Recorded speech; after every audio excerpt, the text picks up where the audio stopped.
நாட்டுக்கு திரும்பிக் கொண்டிருக்கிறார்கள். ஹஜ்ஜுக்கு சென்று திரும்புகிற இந்த ஹாஜிகள்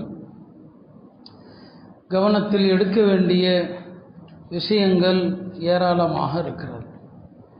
ஏனென்றால் பெரும்பாலும் எல்லோரையுமே கொச்சைப்படுத்தி விடக்கூடாது, பெரும்பாலும் ஒரு சடங்கை முடித்த ஒரு எண்ணத்தில் தான் ஹாஜிகள் பலரும் வருகிறார்களே தவிர, ஹஜ் என்பது எத்தகைய பொறுப்பு, ஹஜ்ஜுக்கு பிறகு தமது வாழ்க்கையிலே எந்த மாற்றம் ஏற்பட வேண்டும் என்பதை குறித்தெல்லாம் பெரும்பாலான ஹாஜிகளுக்கு அக்கறை இருப்பது கிடையாது.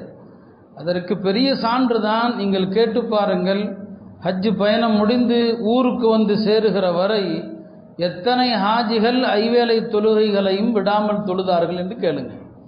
பயணத்தில் பல தொழுகைகளை விட்டுருப்பாங்க, கலா கூட செஞ்சுருக்க மாட்டாங்க. நான் மிகைப்படுத்தலை, இதுதான் யதார்த்தம்.